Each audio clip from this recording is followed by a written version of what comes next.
You're standing in a crowded courthouse in Salem Village, 1692. A young girl is writhing on the floor, screaming that invisible hands are choking her.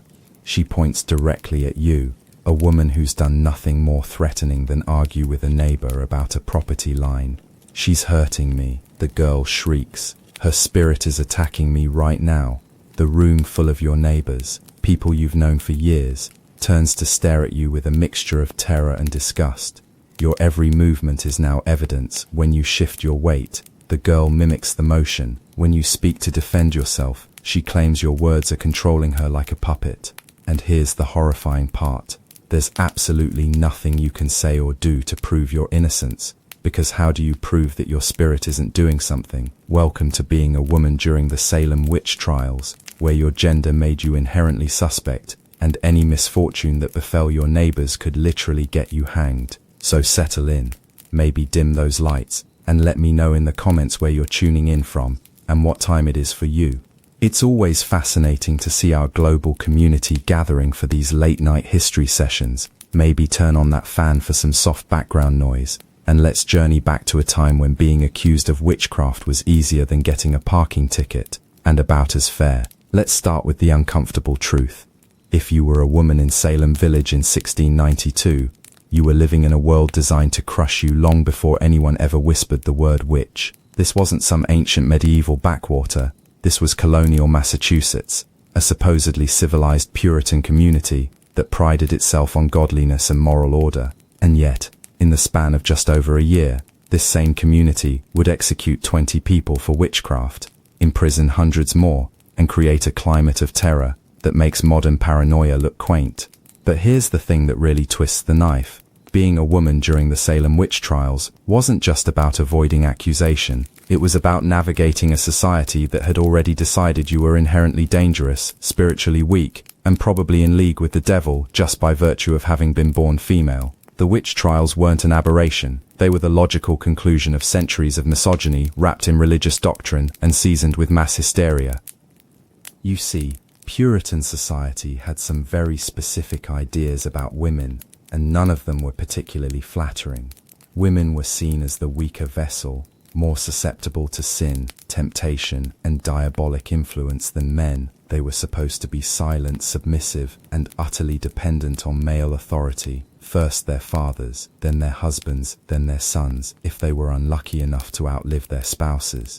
Any deviation from this script made you suspicious. Any sign of independence, intelligence, or refusal to accept your place could mark you as a potential witch. The theological foundation for this madness went all the way back to Eve and the apple. In Puritan thinking, women were inherently more susceptible to Satan's influence because the first woman had been the one to fall for his tricks in the Garden of Eden. This wasn't just Sunday school teaching. It was legal doctrine, social policy, and a convenient excuse for treating half the population like dangerous children who needed constant supervision. So when we talk about why it was terrible to be a woman during the Salem witch trials, we're not just talking about the trials themselves. We're talking about living in a society where your gender made you automatically suspect, where any unusual behavior could be interpreted as evidence of supernatural malevolence, and where your neighbors, friends, and even family members could decide you were in league with the devil and have you arrested, tried, and executed. The math was simple and terrifying. Of the 20 people executed during the Salem witch trials, 14 were women. Of the hundreds imprisoned, the vast majority were female. This wasn't coincidence.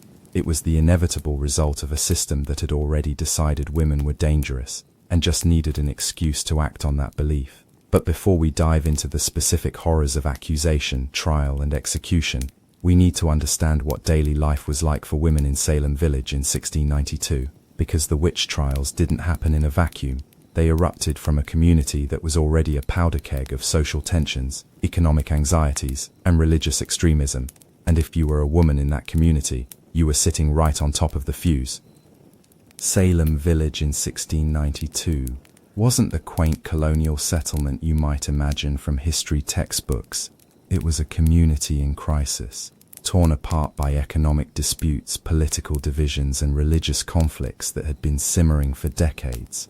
The village was locked in a bitter feud with neighboring Salem town over taxes, land rights, and political representation. Families were divided against each other in disputes that sometimes went back generations, and hanging over it all was the constant fear of Indian attacks, economic collapse, and divine punishment for the community's sins. If you were a woman in this environment, your life was constrained by rules, expectations, and limitations that would make a medieval nun feel liberated. You woke up before dawn to tend the fire, prepare meals, and begin the endless cycle of domestic labor that defined your existence. Your day was spent cooking, cleaning, spinning, weaving, caring for children, tending gardens, preserving food, and managing the countless tasks that kept a colonial household functioning. But here's the crucial detail. None of this work was considered valuable or important by the male-dominated society around you. Despite the fact that colonial communities would have collapsed without women's labor, it was seen as natural, expected, and basically invisible. You weren't contributing to society. You were simply fulfilling your biological and spiritual destiny as a helpmeet to men. Your legal status was somewhere between that of a child and a piece of property. If you were unmarried, you were under your father's authority and couldn't own property, sign contracts, or make legal decisions. If you were married, you were under your husband's authority and still couldn't own property, sign contracts, or make legal decisions. The legal doctrine of coverture meant that married women literally didn't exist as independent entities in the eyes of the law. They were covered by their husband's legal identity. This meant that if your husband died, you might inherit some property, but it would be held in trust for your male heirs. If you had no male heirs, distant male relatives could claim your property. If you remarried, everything you owned became your new husband's property. And if you somehow managed to accumulate wealth or property on your own through trade, inheritance, or business acumen, that success could actually make you more vulnerable to witchcraft accusations. Your social interactions were heavily regulated and constantly monitored. You were expected to attend church services multiple times per week, where you sat in sex-segregated sections and listened to sermons that regularly reminded you of your spiritual weakness and moral deficiency. You were supposed to be seen and not heard in mixed company, deferential to male authority at all times, and constantly vigilant against the sinful thoughts and impulses that your gender made you prone to. But perhaps most dangerously, you were expected to navigate an impossible contradiction. You were supposed to be pious and godly, but not so pious that you appeared to be claiming special spiritual insight. You were supposed to be helpful and neighborly, but not so involved in community affairs that you seemed to be overstepping your place. You were supposed to be knowledgeable about domestic matters like healing and midwifery, but not so knowledgeable that people began to wonder where your expertise came from. This balancing act was made even more precarious by the economic and social tensions that were tearing Salem village apart. The community was divided between the farming families in the western part of the village and the merchant families in the eastern part, who had closer ties to Salem town. These economic divisions mapped onto religious and political conflicts, creating a web of alliances and enmities that could make anyone a target. If your family was on the wrong side of these divisions, you were automatically suspect. If you had disputes with neighbors over property lines, livestock, or debts, you were vulnerable to accusations. If you were seen as too prosperous, too independent, or too outspoken, you could find yourself whispered about as someone who might have made a deal with the devil to achieve success that should have been beyond your station. And lurking beneath all of these social tensions was the theological framework that made witchcraft accusations not just possible, but inevitable.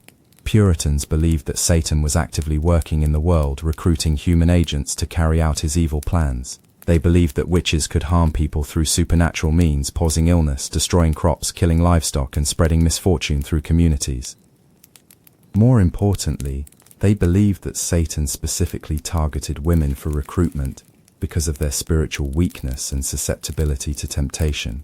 A woman who was angry, resentful, or frustrated with her lot in life was seen as a perfect candidate for diabolic influence. A woman who possessed knowledge of herbs, healing, or other traditional female skills could be suspected of using supernatural power to enhance her abilities. This created a situation where any woman could become a suspect at any time, for any reason. If your neighbor's cow died after you had an argument with them, you might be accused of using witchcraft to kill it. If someone in your community fell ill after you visited them, you might be suspected of casting a spell. If you were successful in business, comfortable in your circumstances, or simply known for speaking your mind, you could be seen as someone who had made a pact with the devil. The genius of the witchcraft accusation was its versatility. It could be used to explain any misfortune, settle any grudge, or eliminate any woman who had become inconvenient, threatening, or simply annoying to her neighbors. And once the accusations started flying in Salem village in early 1692, they created a cascade of fear, suspicion, and betrayal that would consume the community for more than a year. But to understand how quickly and completely your world could collapse once you were accused of witchcraft, we need to look at how the Salem witch trials actually began, because the story starts not with some ancient crone brewing potions in a forest cottage, but with a group of young girls playing with forbidden knowledge in the parsonage of Salem village's own minister. The Salem witch trials began in the winter of 1691-1692, in the household of Reverend Samuel Parris, the village minister. Parris had brought 2 enslaved people with him from Barbados, a man named John Indian and a woman named Tituba. It was in the Parris household that a group of young girls, including the minister's own 9-year-old daughter Betty and his 11-year-old niece Abigail Williams, began experimenting with fortune-telling and folk magic. Now, let's be clear about what was happening here. These weren't innocent children's games. In Puritan society, any form of magic or fortune-telling was considered diabolic. The girls were engaging in activities that their community explicitly condemned as witchcraft. They were trying to divine their future husbands' identities using methods like dropping egg whites into water and interpreting the shapes. They were playing with exactly the kind of forbidden knowledge that Puritans believed could open doorways for Satan to enter their lives. And for a while, nothing happened. The girls had their fun, kept their secrets, and probably felt quite sophisticated for engaging in such forbidden activities.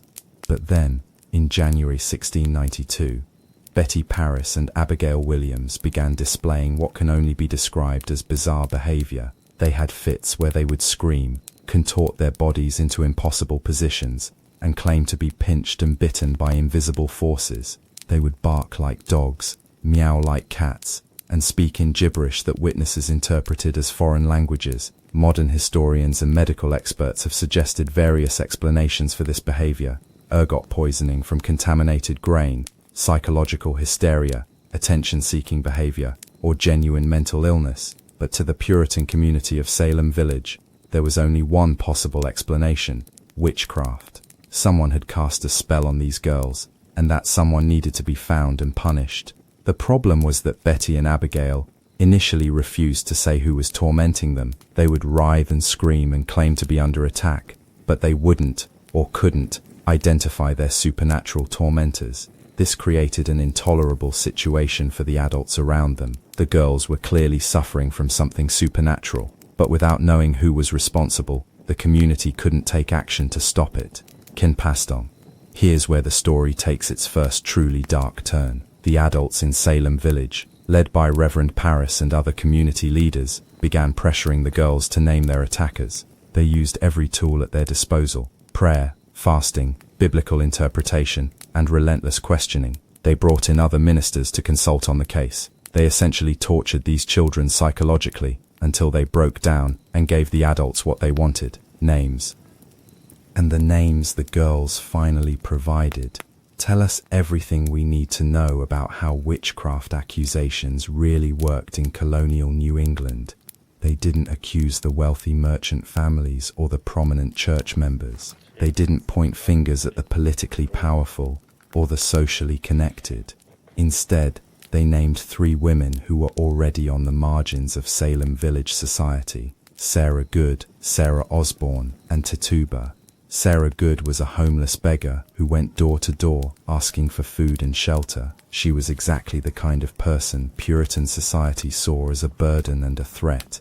A woman without male protection, without property, and without the respect that came from being a productive member of the community. She had a reputation for being angry and resentful when people refused to help her, and she was known to mutter curses under her breath when turned away from doors. Sarah Osborne was a widow who had remarried and was involved in a legal dispute over her late husband's property. She had also been absent from church for more than a year, which in Puritan society was seen as evidence of spiritual backsliding or worse. She was challenging traditional inheritance patterns by trying to maintain control over property that the community thought should pass to male heirs. And Tituba was an enslaved woman from Barbados who had likely taught the girls some of the fortune-telling techniques that started this whole mess. She was foreign, non-white, and associated with the kind of folk magical practices that Puritans considered diabolic. She was also completely powerless to defend herself against accusations from her master's daughter. In other words, the first 3 people accused of witchcraft in Salem were women who were already vulnerable, already disliked, and already outside the protection of normal social networks. They were perfect scapegoats, people the community could sacrifice without losing anyone who really mattered to the established order. But here's the truly terrifying part. Once these 3 women were arrested and examined, the situation didn't calm down. Instead, it exploded. Because under the intense pressure of interrogation, Tituba did something that changed everything. She confessed to being a witch and implicated others in a vast diabolic conspiracy. Tituba's confession was detailed, dramatic, and absolutely devastating to the community's sense of security. She described meetings with the devil, flying through the air to attend witch gatherings, and being forced to sign Satan's book along with other witches. She claimed that there were many other witches in the community, that they were organized and dangerous, and that they were planning to destroy Salem village from within. Whether Tituba believed what she was saying, whether she was trying to save her own life by giving the authorities what they wanted to hear, or whether she was simply broken by the interrogation process, we'll never know. But her confession transformed what might have been an isolated incident into a community-wide panic. If Tituba was telling the truth, then Salem village was infiltrated by a secret army of witches who could strike at any time, and once the community accepted that premise, any woman could become a suspect. Because if witches really were organized and secretly conspiring against the community, then they could be anyone. They could be your neighbor, your friend, your business partner, or even your family member. The only way to identify them was to watch for signs of supernatural activity and listen for accusations from the afflicted girls.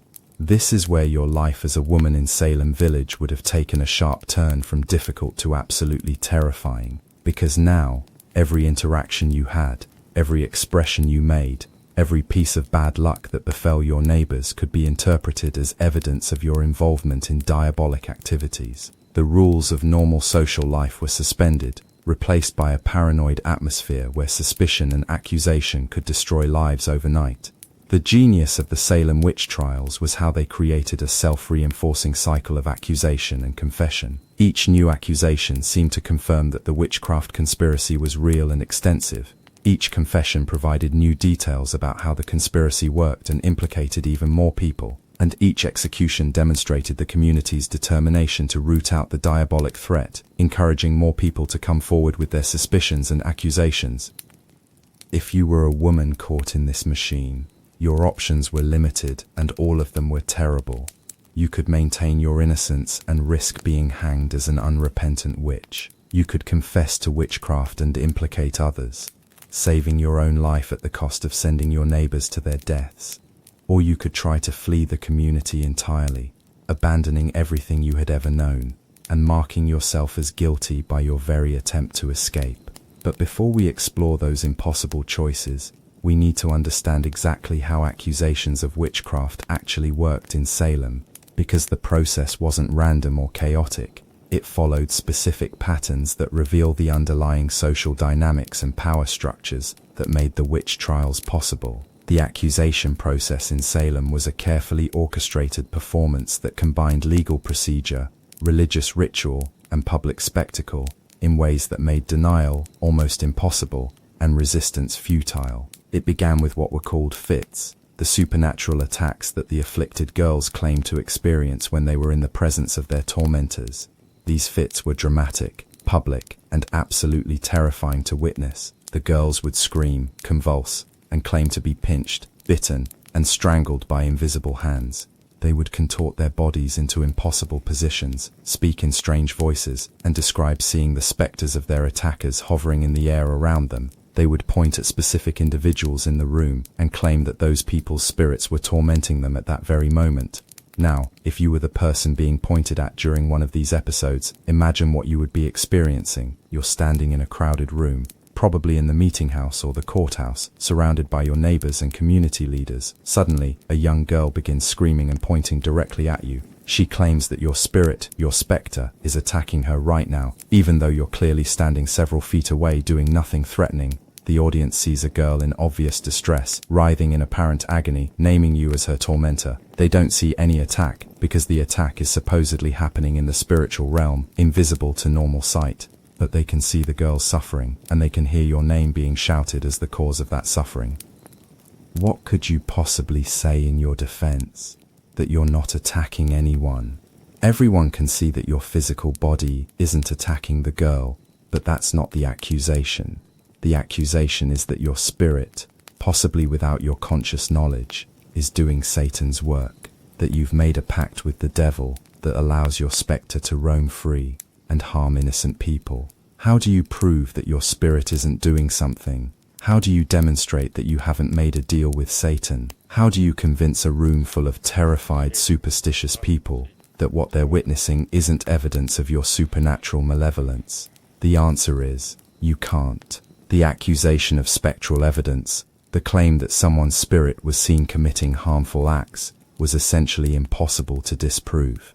If you denied it, that could be seen as evidence that Satan was helping you lie. If you seemed calm during the accusation, that could be interpreted as supernatural composure. If you seemed upset or angry, that could be seen as evidence of your diabolic nature.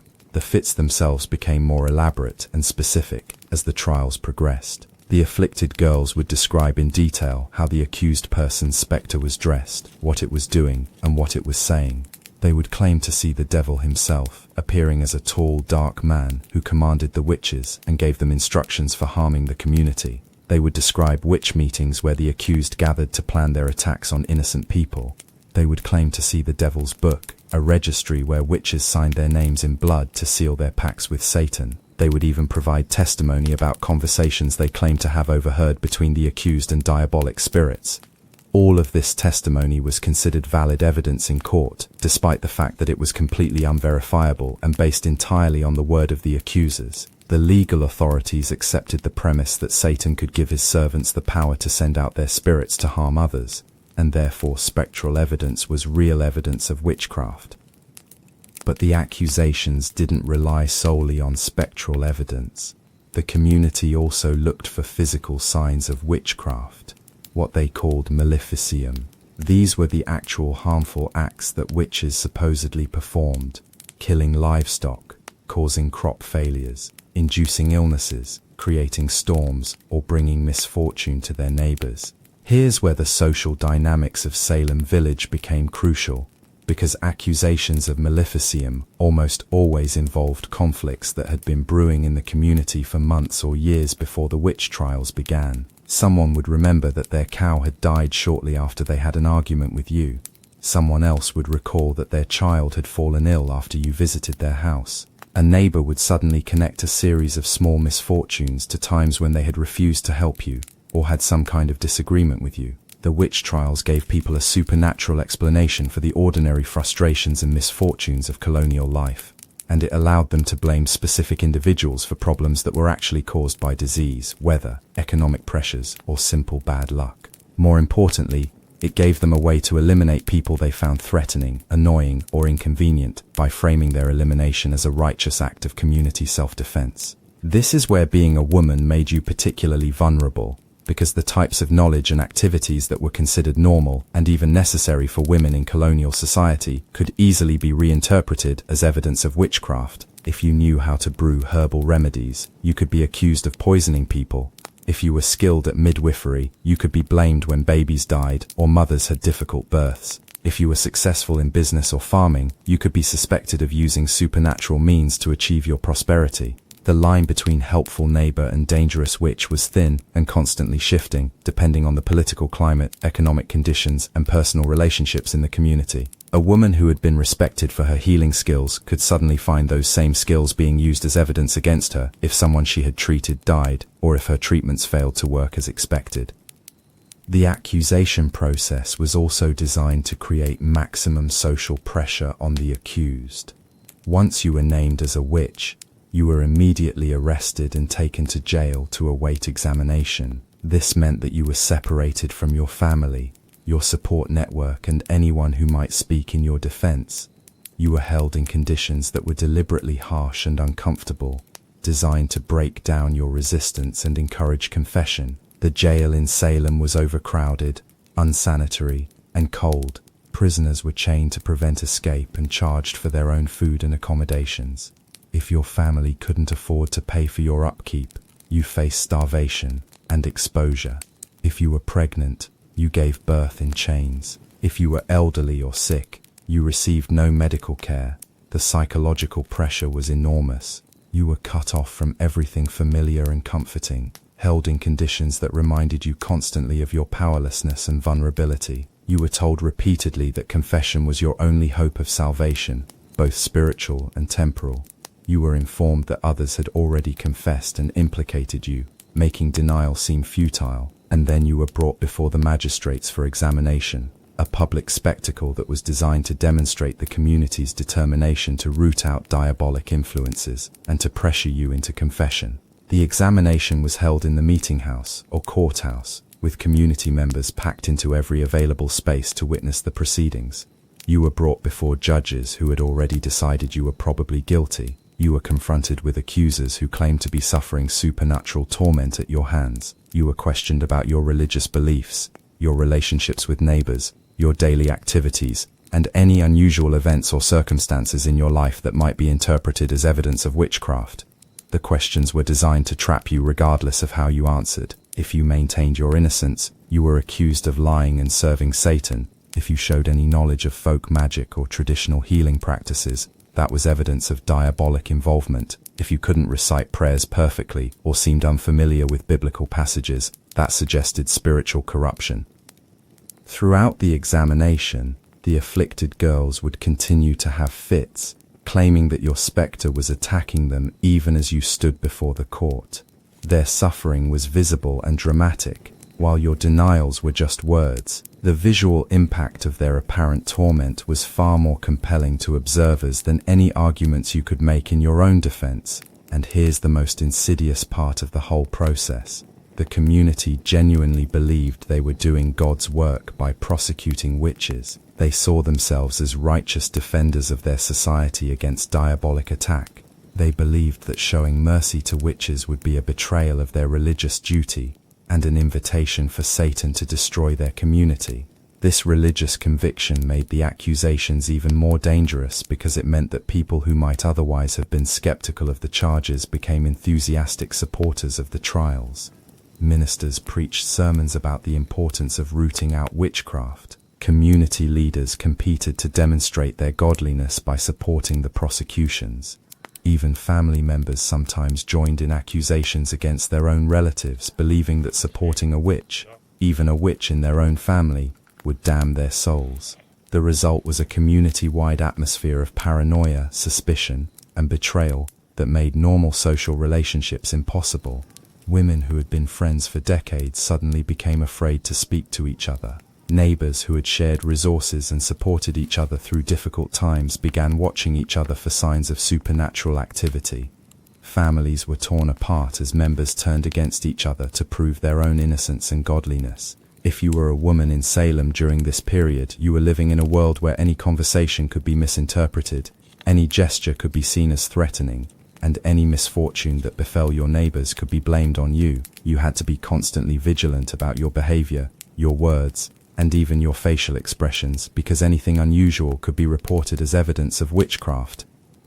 But the truly horrifying aspect of the Salem witch trials wasn't just the paranoia and suspicion, it was how quickly and completely the legal and social systems that were supposed to protect innocent people collapsed under the pressure of mass hysteria. The normal safeguards that prevented false accusations and protected the rights of the accused were swept aside in favor of procedures designed to make conviction easier and more certain.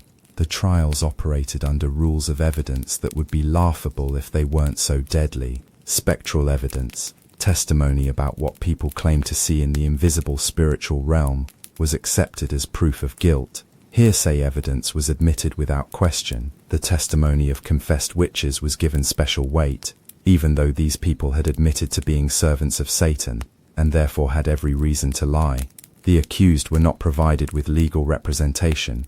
They were not allowed to call witnesses in their own defense. They were not permitted to cross-examine their accusers or challenge the evidence against them.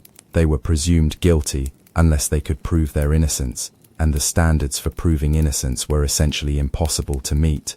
The judges were not neutral arbiters of justice but active participants in the prosecution. They asked leading questions designed to elicit confessions. They interpreted any unusual behavior as evidence of guilt. They allowed the courtroom to be turned into a theater where the afflicted girls could perform their fits for maximum dramatic impact. Most damaging of all, the trials created a situation where confession became the only rational choice for survival, even if you were completely innocent. People who confessed to witchcraft were not executed.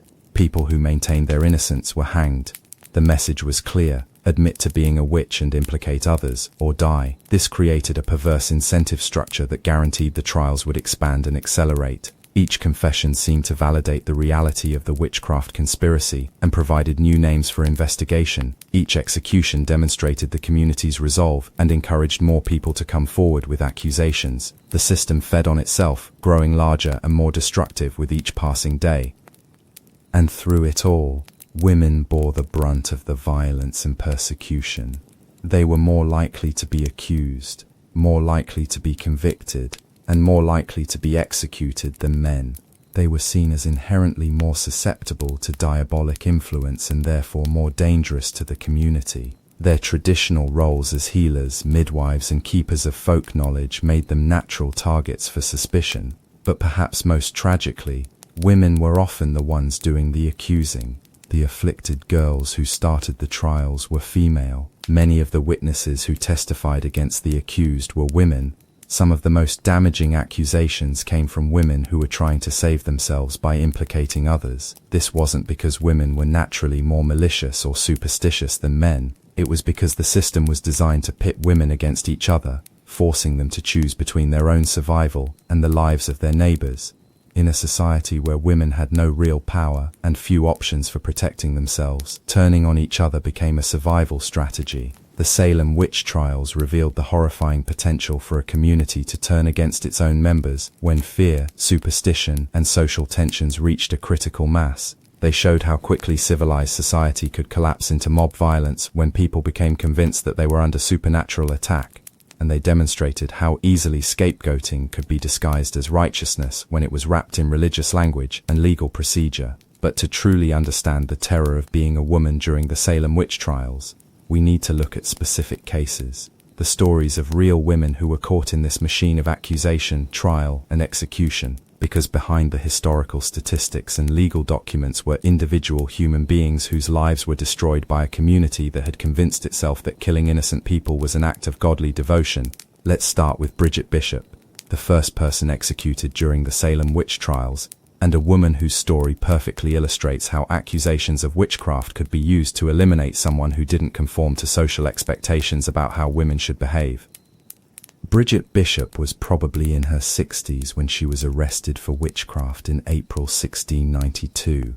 She had been married 3 times, which in itself made her somewhat unusual and suspicious in Puritan society. She owned and operated a tavern, which put her in contact with men on a regular basis, and gave her a degree of economic independence that was uncommon for women. She dressed in fashionable clothes, including a red bodice that was considered scandalously colourful by Puritan standards. In other words, Bridget Bishop was exactly the kind of woman who made Puritan men nervous. She was financially independent, socially confident, and apparently unconcerned with conforming to their expectations about female modesty and submissiveness. She had been accused of witchcraft once before in 1680, though the charges were eventually dropped. But that earlier accusation had marked her as someone to watch, someone who might be involved in diabolic activities. When the witch trials began in 1692, it was almost inevitable that someone would remember Bridget Bishop and wonder if her unconventional lifestyle might be evidence of supernatural involvement. The accusations against her were a mixture of spectral evidence and testimony about maleficium that allegedly stretched back over many years. The afflicted girls claimed that Bishop's spectre was tormenting them, appearing in their homes to pinch, bite and choke them. But more damaging were the accusations from neighbors who claimed that Bishop had been using witchcraft to harm people for decades. Samuel Gray testified that Bishop had killed his child through supernatural means. William Stacy claimed that she had caused him to fall from his horse, and had later threatened him with supernatural retribution. Most tellingly, several witnesses testified about Bishop's appearance and behavior in ways that revealed the underlying social anxieties that made her a target. They described her flashy clothing, her confident demeanor, and her apparent lack of proper feminine submission. They painted a picture of a woman who was too independent, too successful, and too comfortable with her own power for a patriarchal society to tolerate. The evidence against Bishop was typical of witchcraft cases, a mixture of old grudges, unexplained misfortunes, and social resentments dressed up as supernatural accusations. There was no physical evidence of witchcraft, no actual proof that she had harmed anyone through supernatural means, but in the atmosphere of 1692 Salem, proof wasn't necessary. Suspicion was enough. Bishop was examined on April 19, 1692, in a proceeding that demonstrated all the worst aspects of the Salem judicial process. She was questioned by magistrates who clearly believed she was guilty. She was confronted with accusers who claimed to be suffering supernatural torment in her presence. She was not allowed to defend herself effectively or challenge the evidence against her. When Bishop tried to maintain her innocence, the afflicted girls immediately began having fits, claiming that her spectre was attacking them, even as she stood before the court. When she moved her head or changed her position, the girls mimicked her movements, claiming that her actions were controlling their behavior through supernatural means. The courtroom became a theater, where her every gesture was interpreted as evidence of diabolic power. Bishop was convicted and sentenced to death on the basis of spectral evidence and decades-old accusations that had never been proven. She was hanged on June 10, 1692, becoming the first victim of the Salem witch trials, and setting a precedent that would claim 19 more lives over the following months. Her execution sent a clear message to every woman in Salem. If someone like Bridget Bishop, a property-owning, economically independent woman with decades of community ties, could be hanged as a witch, then no woman was safe. The trials weren't just about rooting out diabolic influences, they were about enforcing social conformity and eliminating women who threatened traditional power structures. But Bishop's case also reveals another crucial aspect of the witch trials, how they were used to settle old scores and eliminate people who had become inconvenient or threatening to their neighbors. The accusations against Bishop weren't spontaneous outbursts of supernatural terror.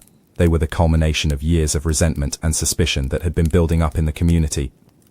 This pattern was repeated throughout the trials. Women were accused not because they had done anything obviously diabolic, but because they had accumulated enemies, violated social expectations, or simply been in the wrong place at the wrong time, when the community needed someone to blame for its problems. Take the case of Rebecca Nurse, a 71-year-old grandmother, who was widely respected in the community for her piety and charity. Nurse was exactly the kind of person who should have been immune from witchcraft accusations, elderly, devout, and beloved by many of her neighbors. But she was also a member of a family that was on the wrong side of Salem Village's political divisions, and that made her vulnerable when the accusations began to fly.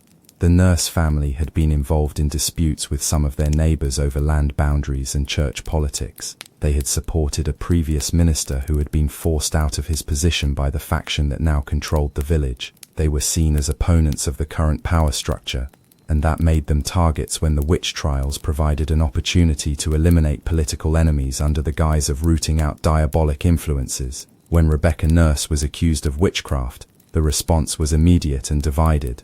Many community members were shocked and outraged, signing petitions in her defense and testifying to her good character. But others saw her accusation as confirmation that the witchcraft conspiracy was even more extensive and dangerous than they had imagined.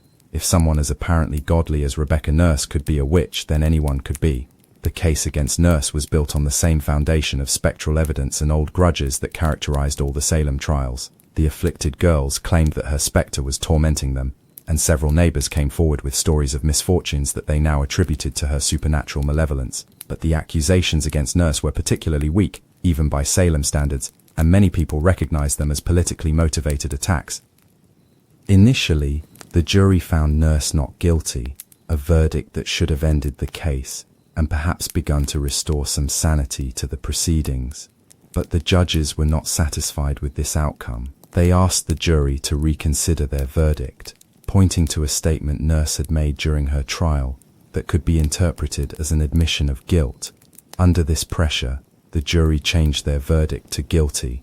Rebecca Nurse was hanged on July 19, 1692, along with 4 other women. Her execution was particularly shocking to the community because it demonstrated that age, piety, and good reputation were no protection against witchcraft accusations. If Rebecca Nurse could be convicted and executed as a witch, then the standards of evidence were so low and the political motivations so strong that any woman could be next. The pattern was becoming clear. The Salem witch trials were not really about witchcraft at all. They were about power, control, and the systematic elimination of women who threatened the established order in any way. They provided a legal framework for acting on prejudices, settling scores, and removing inconvenient people from the community. And they did all of this while maintaining the fiction that the prosecutions were necessary acts of godly devotion. But perhaps no case illustrates the arbitrary and vindictive nature of the witch trials better than that of Martha Corey. Corey was a church member in good standing, a woman known for her intelligence and strong religious convictions, but she made a fatal mistake. She expressed skepticism about the reality of the witchcraft accusations that were tearing her community apart. When the afflicted girls first began having their fits, Martha Corey was among those who questioned whether their afflictions were really supernatural in origin. She suggested that the girls might be pretending, attention-seeking, or suffering from natural ailments rather than diabolic attacks. In the charged atmosphere of 1692 Salem, this skepticism was not just unpopular, it was dangerous. Corey's doubt about the reality of witchcraft made her an immediate target for accusation. After all, who would be more likely to question the existence of witches than a witch herself? Who would have more reason to cast doubt on the afflicted girl's testimony than someone who was secretly in league with the forces they were fighting against? The logic was circular and inescapable. Believing in the witchcraft accusations proved you were innocent, while doubting them proved you were guilty. This created a situation where rational skepticism became evidence of diabolic involvement, and critical thinking was transformed into a capital crime. Martha Corey was accused, examined, and convicted on the usual combination of spectral evidence and maleficium accusations. The afflicted girls claimed that her spectre tormented them, and neighbors came forward with stories of supernatural harm that they attributed to her influence. But everyone knew that the real reason for her prosecution was her failure to accept the reality of the witchcraft conspiracy without question. Corey was hanged on September 20, 1692, in what would be the last mass execution of the Salem witch trials. Her death sent a clear message to anyone who might be tempted to question the proceedings.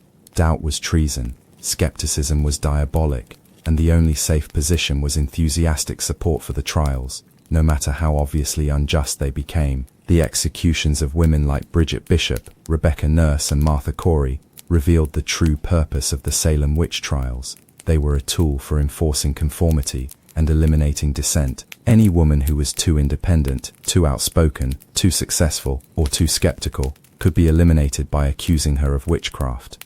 The trials provided a legal and religious justification for acts of violence that would otherwise have been recognized as murder. But the witch trials didn't just target individual women, they also attacked the traditional forms of knowledge and authority that women had maintained in colonial society. Healing, midwifery, and folk medicine were all seen as potentially diabolic activities, and women who practiced these arts found themselves particularly vulnerable to accusation. Consider the case of Dorcas Hoare, who was known throughout the community for her skill in fortune-telling and folk magic. In normal times, Hoare's abilities might have been tolerated or even valued by her neighbors. People consulted her when they lost property, when they wanted to know about future events, or when they needed help with problems that conventional solutions couldn't address.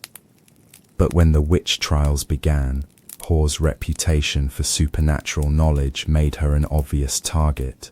The same abilities that had once made her a valuable community resource were now seen as evidence of diabolic involvement. Her knowledge of folk magic proved that she had truck with supernatural forces. and her success in finding lost objects or predicting future events suggested that she had made a pact with Satan to gain these powers. Hore was accused, convicted, and sentenced to death, though she ultimately escaped execution when the trials were brought to an end. But her case illustrates how the witch trials systematically attacked forms of knowledge and authority that were associated with women. Traditional healing, midwifery, fortune-telling, and folk magic were all reframed as diabolic arts that needed to be eliminated from the community. This wasn't just about individual persecution, it was about reshaping the intellectual and spiritual landscape of colonial society. The witch trials provided an opportunity to eliminate competing sources of authority and knowledge, centralizing power in the hands of male religious and political leaders, while destroying the informal networks of female expertise that had previously played important roles in community life. The targeting of traditional female knowledge was particularly evident in the accusations against midwives and healers. Women like Bridget Bishop and Sarah Good had reputations for providing medical care and assistance during childbirth, but these same activities were now seen as potentially diabolic. If a baby died during or after birth, the midwife could be accused of using witchcraft to kill it. If a patient failed to recover from an illness, the healer could be blamed for causing the sickness through supernatural means. This created an impossible situation for women who had traditionally provided these essential services. They could continue practicing their healing arts and risk being accused of witchcraft, or they could abandon their roles and leave their communities without access to medical care and midwifery services. Either choice had devastating consequences, both for individual women and for the communities that depended on their expertise. The witch trials also revealed the ways in which economic anxieties and social tensions were projected onto women's bodies and behaviors. Many of the accused were women who had somehow challenged economic norms through inheritance disputes, business success, or failure to conform to expectations about female poverty and dependence. Take the case of Sarah Osborne, one of the first 3 women accused of witchcraft. Osborne was involved in a legal dispute over her late husband's property, fighting to maintain control over land that many in the community thought should pass to male heirs. Her legal battle challenged traditional inheritance patterns and demonstrated a level of independence and determination that made many of her neighbors uncomfortable. When Osborne was accused of witchcraft, the economic dimensions of her case were obvious to everyone involved. She was a woman who had refused to accept her assigned role as a dependent widow, instead fighting for economic autonomy in a society that saw such behavior as fundamentally threatening to the social order. Similarly, women who were too successful in business, too comfortable in their circumstances, or too independent in their decision-making, often found themselves suspected of using supernatural means to achieve their prosperity. The assumption was that women who succeeded beyond their station must have had diabolic assistance, because normal women weren't capable of such achievements. This economic dimension of the witch trials served multiple purposes. It provided explanations for economic inequalities that were actually caused by systemic factors like inheritance laws, property rights, and gender discrimination. It allowed communities to eliminate women who challenged economic norms while disguising that elimination as religious duty, and it reinforced the idea that women who sought economic independence were inherently dangerous and needed to be controlled or eliminated. The trials also functioned as a form of social control that extended far beyond the individuals who were actually accused and executed. Every woman in Salem learned from watching the trials that certain types of behavior were literally deadly. Independence, skepticism, success, and nonconformity were all potentially capital crimes if they could be framed as evidence of witchcraft. This created a chilling effect that changed how women behaved throughout the community. They became more careful about expressing opinions, more deferential to male authority, and more conformist in their daily lives. They avoided activities that might be seen as suspicious and distanced themselves from neighbors who were under suspicion. The trials didn't just eliminate individual women, they terrorized the entire female population into submission. The psychological impact of living under this constant threat cannot be overstated. Imagine waking up every morning knowing that any neighbor, any acquaintance, any casual enemy could point a finger at you and set in motion a legal process that would likely end with your death. Imagine having to monitor every word you spoke, every expression you made, every action you took for signs that might be interpreted as evidence of diabolic involvement. The The stress of living under such conditions would have been enormous, affecting not just the women who were directly threatened, but their families, friends, and entire communities. Children grew up learning that their mothers and sisters were inherently dangerous, that female authority was suspect, and that the only safe position for women was complete submission to male control. The trials also created a situation where women were forced to betray each other in order to survive. The legal structure of the proceedings made it clear that confession and cooperation with the authorities was the only path to survival, while maintaining innocence was essentially a death sentence. This created powerful incentives for accused women to confess to witchcraft and implicate others, even if they were completely innocent. Some women, like Tituba, chose confession as a survival strategy, providing detailed and elaborate accounts of diabolic activities that gave the authorities what they wanted to hear while saving their own lives. Others, like Rebecca Nurse and Martha Corey, chose to maintain their innocence even though they knew it would likely mean death. But perhaps most tragically, some women found themselves caught between these impossible choices, trying to navigate a system that was designed to destroy them, regardless of what they did. They might initially maintain their innocence, then crack under pressure and confess, then recant their confessions, creating a cycle of statements and retractions that only made their situations worse. The witch trials also exposed the ways in which family relationships and domestic arrangements could be weaponized against women. Accusations often originated from within households, as servants accused masters, children accused parents, and spouses accused each other. The intimate knowledge that came from living together became a source of evidence for supernatural malevolence. Consider the case of George Burroughs, one of the few men executed during the Salem trials. Burroughs was accused largely on the testimony of his former servants and housekeepers, women who had intimate knowledge of his daily habits and behaviors. They testified that he possessed supernatural strength, that he had forced them to sign the devil's book, and that he had appeared to them in spectral form to torment them. But Burroughs's case was unusual because he was male. For women, domestic accusations were far more common and far more devastating. Servants could accuse their mistresses of teaching them witchcraft. Children could claim that their mothers had tried to recruit them into diabolic service. Husbands could testify that their wives had exhibited supernatural abilities or had threatened them with diabolic retribution. These domestic accusations were particularly damaging because they came from people who had intimate access to the accused person's daily life. They could provide detailed testimony about private conversations, unusual behaviors, and suspicious activities that outsiders would never have witnessed.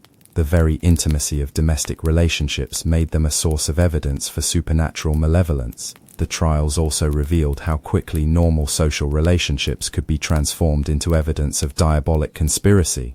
Friendships between women were seen as potentially dangerous alliances. Business partnerships could be interpreted as witch covens. Even casual conversations could be remembered and reported as evidence of supernatural plotting. This transformation of ordinary social life into potential evidence of witchcraft created a climate of suspicion and paranoia that made normal human relationships almost impossible. Women became afraid to form close friendships, to engage in business relationships, or even to have extended conversations with their neighbors, knowing that any of these interactions could later be used against them in court. The geographical spread of the accusations also revealed how the witch trials functioned as a contagion that spread through existing social networks. Accusations typically followed lines of conflict, rivalry, and resentment that had been building up in the community for years. Women who were already disliked, feared, or resented by their neighbors were the most likely to be accused, while women who were well connected and socially protected were relatively safe. This pattern meant that the trials didn't strike randomly, but followed predictable social dynamics. Outsiders, newcomers, and social misfits were particularly vulnerable, while established families with strong community ties had some protection. But even social protection had its limits, as the case of Rebecca Nurse demonstrated. When the accusations began to spread beyond the obvious targets, no one was truly safe. The witch trials also exposed the racial and class dimensions of colonial society in particularly stark ways. Tituba, the enslaved woman from Barbados who was one of the first 3 people accused, was immediately vulnerable because of her race, her status, and her association with non-European magical practices. Her foreignness made her an ideal scapegoat, someone the community could sacrifice without losing anyone who really mattered to the established social order. Similarly, women like Sarah Good, who was poor, homeless and dependent on charity, were natural targets because they had no social protection and few people willing to defend them. The trials revealed how economic status, social connections, and community standing provided layers of protection that were unavailable to the most vulnerable members of society. But the trials also showed how these protections could be stripped away when political and social tensions reached a critical mass. Women like Rebecca Nurse and Martha Corey had significant community standing and numerous supporters, but they were still ultimately vulnerable when they found themselves on the wrong side of the political and religious conflicts that were tearing Salem apart. The legal proceedings themselves were designed to make conviction as easy as possible and acquittal nearly impossible. The rules of evidence that were applied in the witch trials would have been considered outrageous in any other type of criminal proceeding, but they were accepted because of the special nature of witchcraft as a crime. The court accepted spectral evidence, testimony about what people claimed to see in the spiritual realm, as valid proof of guilt. This meant that accusers could testify that they had seen the accused person's spirit attacking them, and this testimony was treated as factual evidence rather than subjective interpretation or possible hallucination. The court also accepted the testimony of confessed witches as particularly reliable, even though these were people who had admitted to being servants of Satan and therefore had obvious reasons to lie. Confessed witches were encouraged to provide testimony against other accused individuals, and their statements were given special weight because they were seen as insider knowledge of the diabolic conspiracy. Perhaps most problematically, the court operated under the assumption that the accused were guilty unless they could prove their innocence, rather than innocent until proven guilty. This shifted the burden of proof in ways that made conviction almost inevitable, especially given the types of evidence that were being accepted. The accused were not provided with legal representation, were not allowed to call witnesses in their own defense, and were not permitted to cross-examine their accusers. They were questioned by magistrates who clearly believed in their guilt, and who interpreted any unusual responses as further evidence of diabolic involvement. The examination process itself was designed to be a public spectacle that would demonstrate the reality of the witchcraft threat and the determination of the authorities to deal with it. The accused were brought before crowds of community members in sessions that combined legal proceeding, religious ritual, and public entertainment in ways that made rational evaluation of evidence almost impossible. During these examinations, the afflicted girls would typically have fits whenever the accused person moved, spoke, or even looked in their direction. The dramatic nature of these episodes created a powerful visual argument for the reality of supernatural attack that was far more compelling to observers than any verbal arguments the accused could make in their own defense. The cumulative effect of all these legal irregularities was to create a system that was almost guaranteed to produce convictions regardless of the actual guilt or innocence of the accused.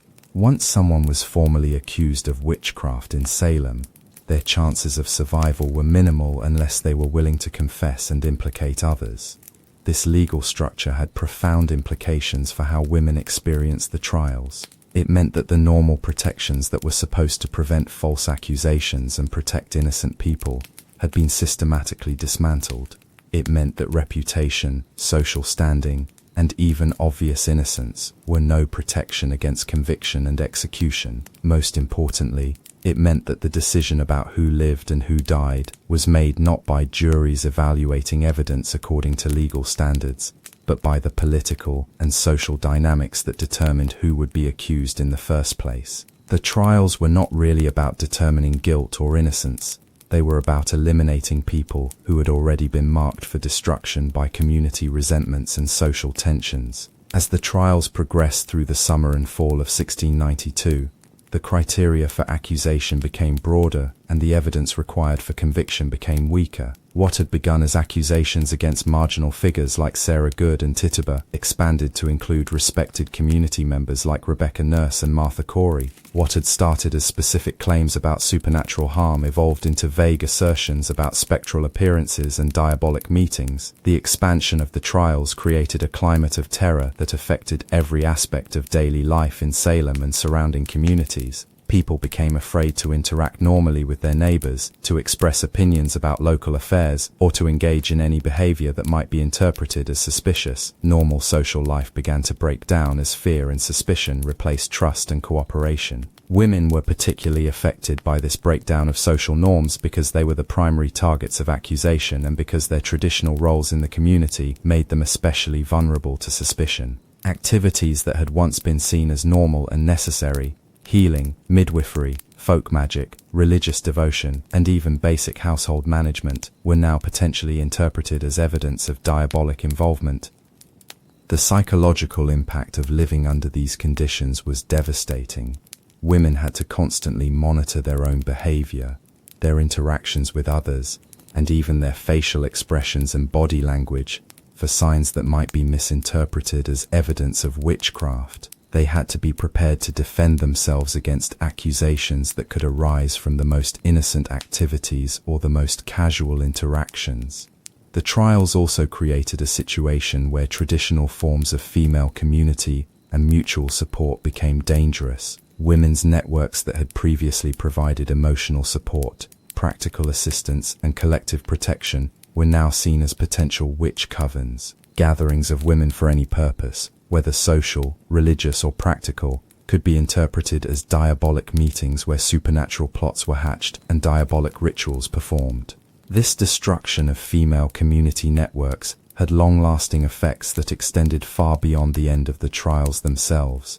Women learned to be suspicious of each other, to avoid forming close relationships, and to prioritize their own survival over collective solidarity. The social fabric that had supported women through the difficulties of colonial life was torn apart by fear and suspicion.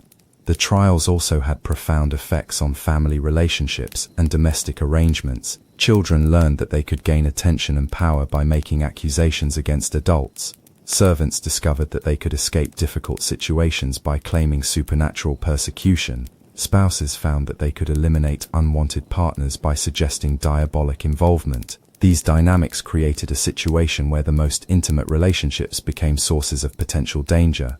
Parents had to worry that their children might accuse them of witchcraft. Masters and mistresses had to be concerned that their servants might testify against them. Husbands and wives had to consider whether their spouses might use accusations of witchcraft to resolve domestic conflicts. The breakdown of trust within families and households had effects that lasted long after the trials ended. People who had lived through the witch trials learned that even the closest relationships could be weaponized, that even family members could not be completely trusted, and that survival sometimes required betraying the people you loved most. But perhaps the most insidious aspect of the Salem witch trials was how they normalized violence against women while disguising that violence as righteous religious duty.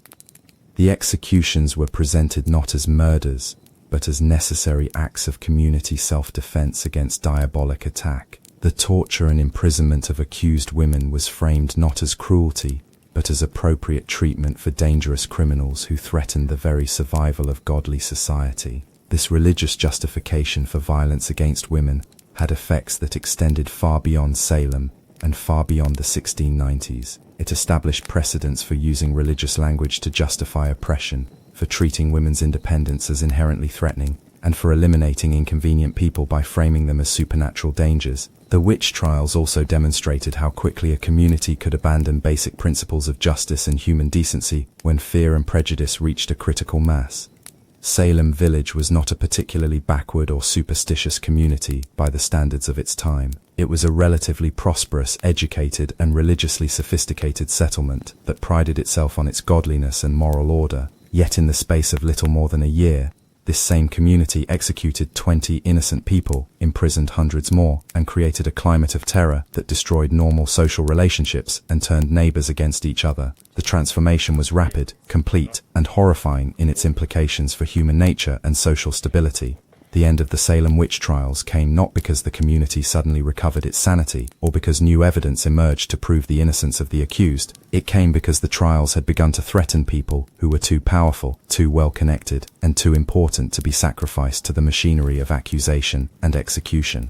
When accusations began to be made against the wives of prominent ministers, against members of wealthy merchant families, and against people with strong political connections, the authorities finally began to question the reliability of spectral evidence and the validity of the entire proceeding. It became clear that the trials had gotten out of control and were threatening the very people who were supposed to be protected by the system. Governor William Phips, who had initially supported the trials, began to have doubts when his own wife was accused of witchcraft. Other powerful men in the colony started to reconsider their support when they realized that the accusations could reach their own families and social circles. The trials that had been acceptable when they targeted marginal women like Sarah Good and Tituba became problematic when they threatened the wives and daughters of the colonial elite. In October 1692, Phips dissolved the Court of Oyer and Terminer that had been conducting the witch trials and prohibited the use of spectral evidence in future proceedings. Without spectral evidence, the cases against most of the accused collapsed, and the remaining prisoners were gradually released over the following months. But the end of the trials did not mean the end of their effects. The women who had been imprisoned, tortured, and terrorized did not simply return to their previous lives as if nothing had happened. The families of those who had been executed did not forget the loss of their loved ones, or forgive the community that had killed them. The social fabric that had been torn apart by fear and suspicion did not magically repair itself when the legal proceedings ended. Many of the women who survived the trials were permanently damaged by their experiences. They had been subjected to months of imprisonment in horrible conditions, psychological torture designed to break their resistance, and public humiliation that destroyed their reputations and social standing. Some never recovered from the trauma and lived the rest of their lives as broken, fearful shadows of their former selves. The families of the executed faced not only grief but also social stigma and economic hardship. Being related to an executed witch carried a lasting taint that affected marriage prospects, business relationships, and social standing for generations. The property of executed witches was often seized by the authorities, leaving their survivors destitute and dependent on charity. The broader community also struggled to come to terms with what had happened. People who had enthusiastically supported the trials, who had testified against their neighbors, and who had cheered at the executions now had to live with the knowledge that they had participated in the murder of innocent people. Some experienced genuine remorse and worked to make amends, but others simply tried to forget and move on as if the trials had never happened. The Salem witch trials left a legacy of trauma, division, and mistrust that affected Massachusetts communities for decades. They also established dangerous precedents about how fear and prejudice could be used to justify violence against vulnerable populations. The techniques of accusation, legal manipulation, and community mobilization that were developed during the trials would be used again and again throughout American history to target groups that were seen as threatening or undesirable. But perhaps most importantly, the Salem witch trials demonstrated the particular vulnerability of women in patriarchal societies, where their independence, knowledge, and autonomy were seen as inherently threatening. The trials showed how quickly women's traditional roles could be reframed as diabolic activities, how easily their social networks could be destroyed, and how completely their lives could be controlled through the threat of supernatural accusation. The women who lived through the Salem witch trials, whether as accusers, accused, or terrified observers, learned lessons about power, vulnerability, and survival that would shape women's experiences in America for generations to come. They learned that independence was dangerous, that nonconformity could be deadly, and that survival often required the betrayal of other women. These lessons were passed down through families and communities, creating patterns of female behavior that prioritized safety over authenticity, conformity over independence, and individual survival over collective solidarity. The witch trials didn't just kill 20 people, they also killed forms of female community, authority, and knowledge that had sustained women through centuries of patriarchal oppression. And in the end, that may have been their real purpose all along.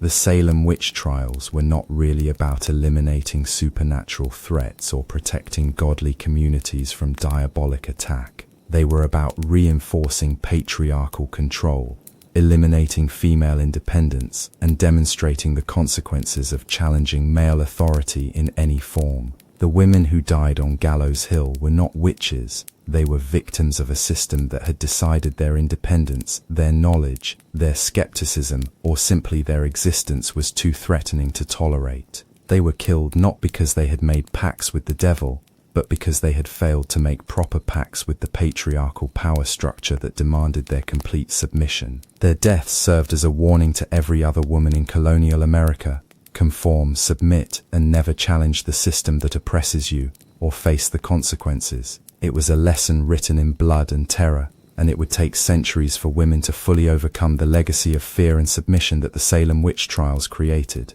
So when we remember the Salem witch trials today, we should remember them not as a bizarre historical curiosity or a cautionary tale about the dangers of superstition, but as a systematic campaign of terror against women who dared to exist outside the narrow bounds that patriarchal society had set for them. We should remember the names of the women who died: Bridget Bishop, Rebecca Nurse, Sarah Good, Sarah Wilds, Elizabeth Howe, Susanna Martin, Martha Carrier, Martha Corey, Mary Easty, Alice Parker, Mary Parker, Ann Pudita, Wilmot Red, Margaret Scott, not as witches, but as victims of a society that found their very existence threatening enough to justify murder. And we should remember that the forces that created the Salem witch trials, fear of female independence, resentment of women's traditional knowledge and authority, the willingness to use religious language to justify violence against vulnerable populations, did not disappear when the trials ended. They have continued to shape women's experiences throughout history,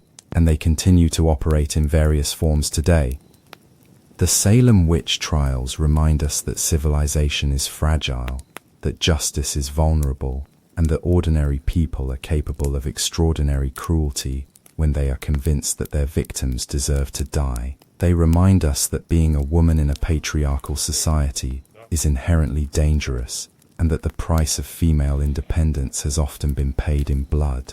But they also remind us that some women chose to pay that price rather than submit to oppression. Women like Rebecca Nurse and Martha Corey could have confessed to witchcraft and saved their lives, but they chose to maintain their integrity even unto death. Their courage in the face of an impossible choice serves as an inspiration and a reminder that resistance to oppression is always possible, even when the cost is ultimate. The story of the Salem witch trials is ultimately a story about power: who has it, who wants it, and what people are willing to do to get it or keep it. It is a story about how fear can be weaponized against vulnerable populations, how prejudice can be disguised as righteousness, and how communities can convince themselves that murder is moral duty. But it is also a story about the resilience of the human spirit, the persistence of hope in the face of despair, and the refusal of some people to be broken by systems designed to destroy them. The women who survived the Salem witch trials, who rebuilt their lives after trauma and terror, who found ways to preserve their dignity and humanity despite everything they had endured, they too are part of this story, and their survival is its own form of victory. As you drift off to sleep tonight, remember their names, remember their courage, and remember the lessons their suffering can teach us about the price of freedom, the value of justice, and the eternal struggle between those who seek to control and those who refuse to be controlled. Their voices echo across the centuries, reminding us that the fight for human dignity is never finished, and that vigilance against oppression is the price of liberty for every generation. But before we let these women rest in the peace they were denied in life,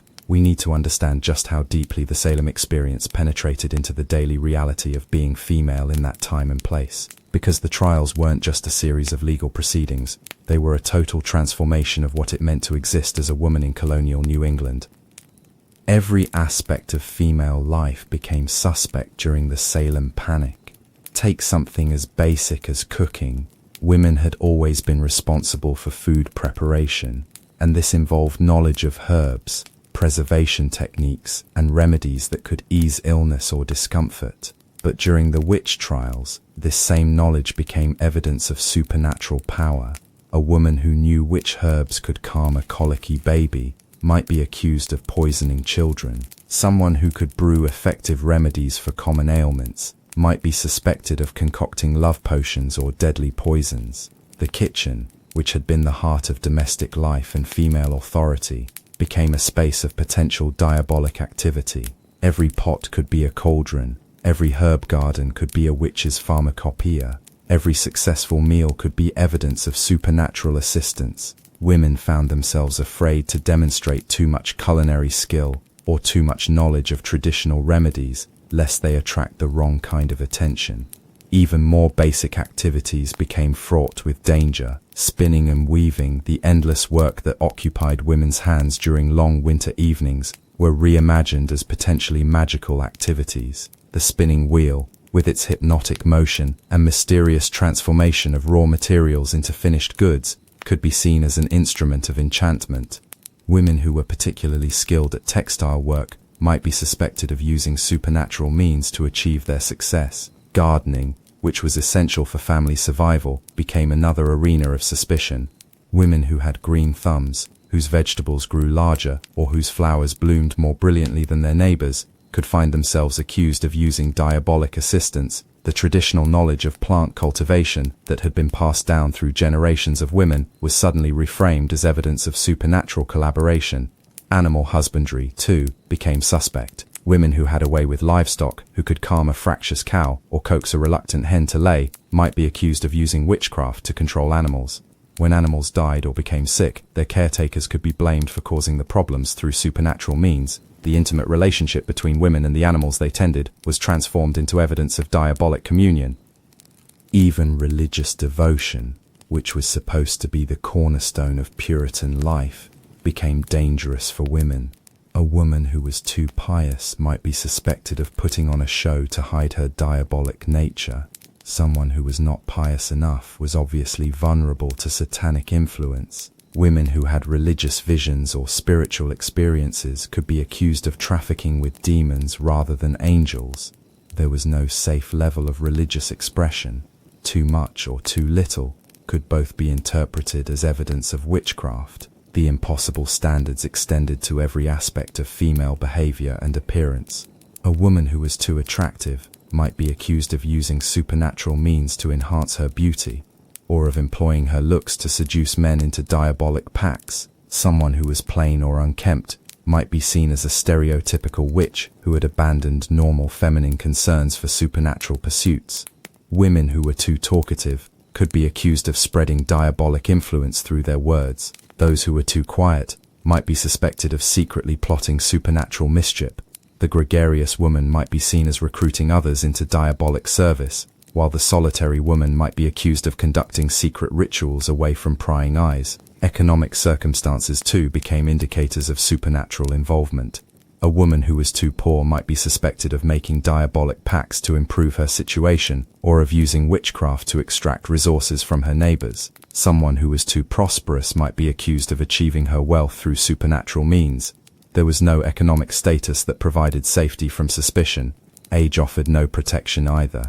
Young women could be accused of being recruited into diabolic service early in life. Middle-aged women were seen as prime candidates for satanic seduction, particularly if they were experiencing the emotional and physical changes of menopause. Elderly women were viewed with suspicion because of their accumulated knowledge and their potential bitterness about their declining circumstances.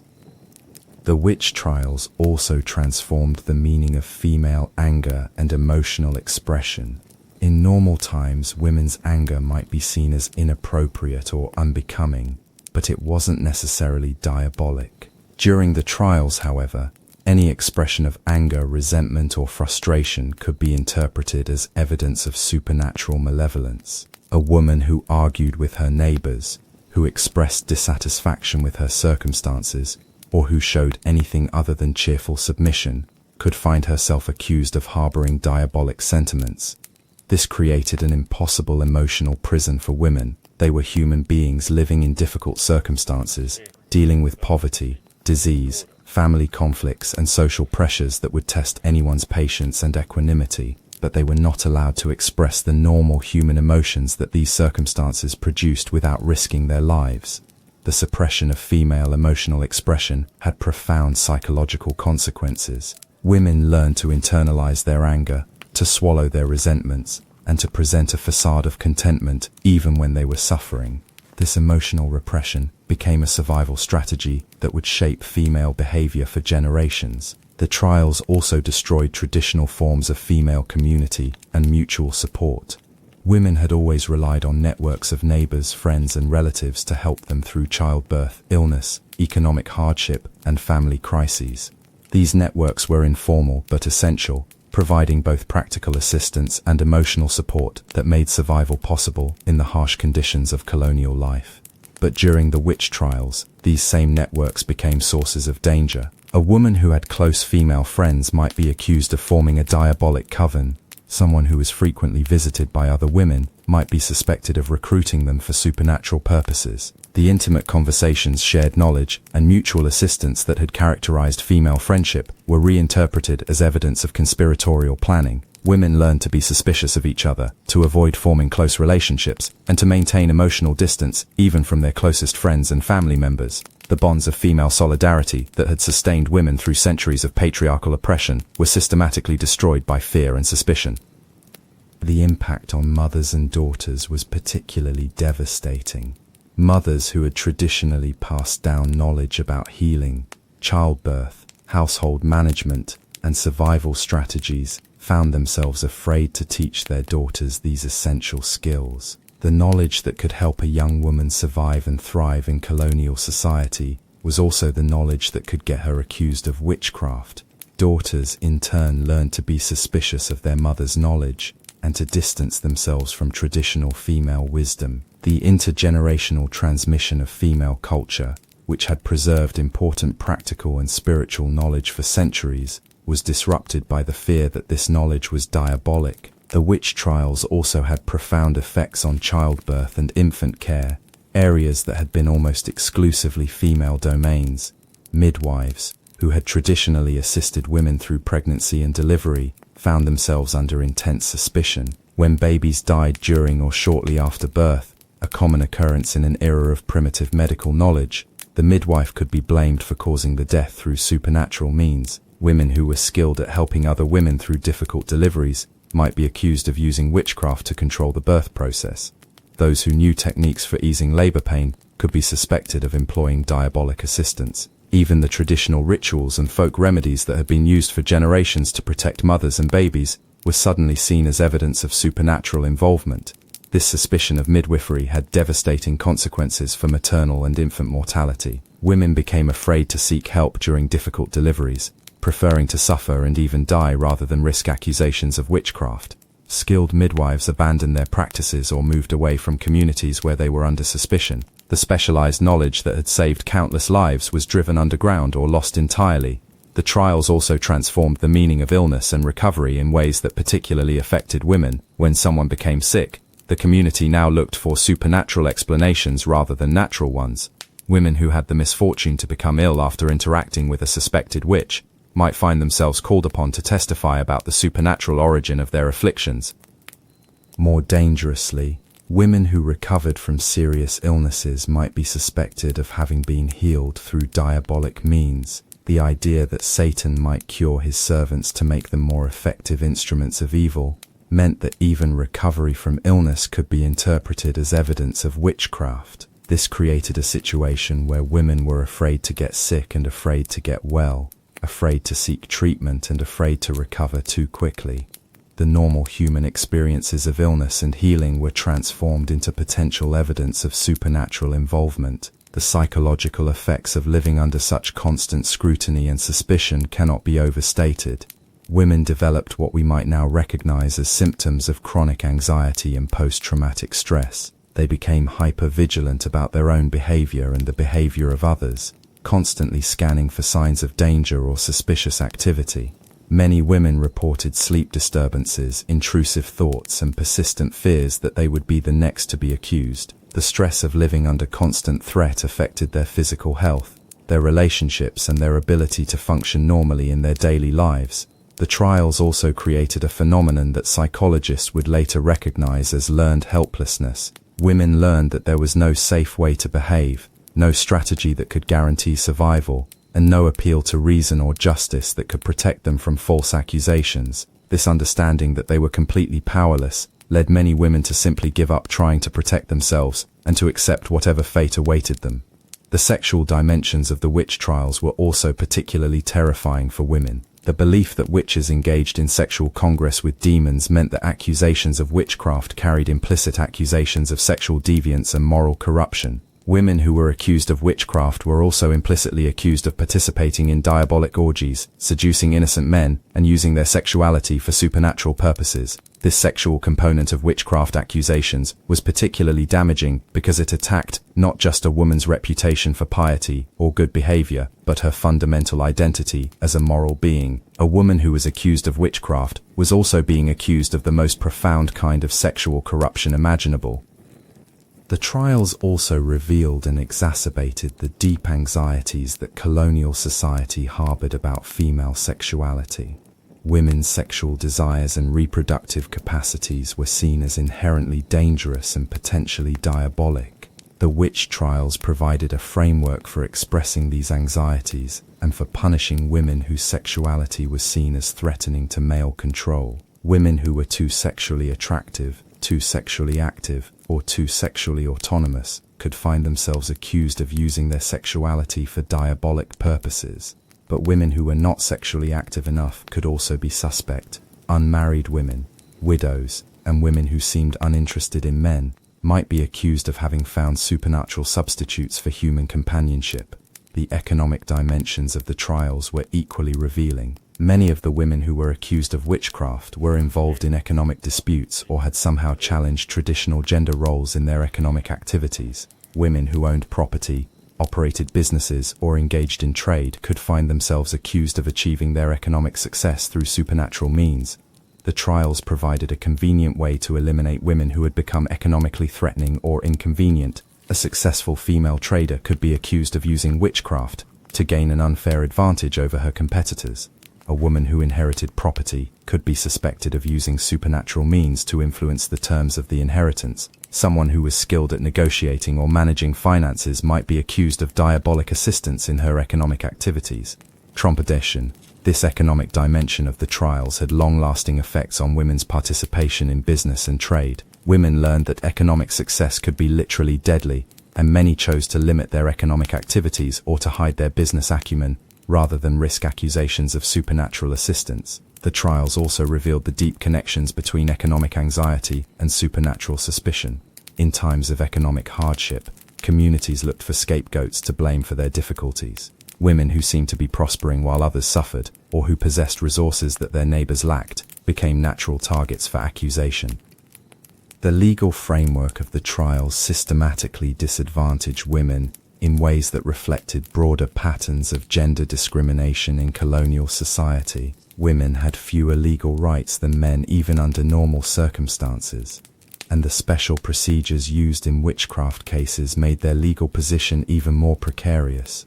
Women could not serve on juries, could not act as legal advocates, and could not call male witnesses in their defense without male permission. They were examined by male magistrates, judged by male juries, and sentenced by male judges who brought their own prejudices and assumptions about female nature to the proceedings. The emphasis on spectral evidence particularly disadvantaged women because it relied heavily on subjective interpretation of supernatural phenomena. The male authorities who evaluated this evidence brought centuries of theological and cultural assumptions about female spiritual weakness, sexual corruption, and intellectual inferiority to their assessments. The confession-based system that emerged during the trials also specifically targeted women.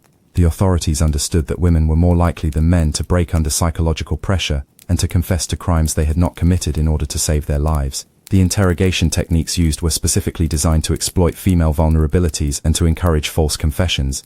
The trials also established dangerous precedents about the legal treatment of women that would influence American law for centuries. The idea that women were inherently less reliable witnesses, more susceptible to supernatural influence, and more likely to be involved in moral corruption, became embedded in legal practice in ways that affected women's status in court proceedings long after the witch trials ended. The international dimensions of the Salem witch trials also reflected broader patterns of misogyny that were common throughout the Atlantic world. The witch-hunting manuals that influenced the Salem proceedings, such as the Malleus Maleficarum, were explicitly anti-female texts that portrayed women as inherently evil and naturally inclined toward diabolic alliance. These European precedents provided the intellectual framework for the Salem trials and helped to legitimize the targeting of women.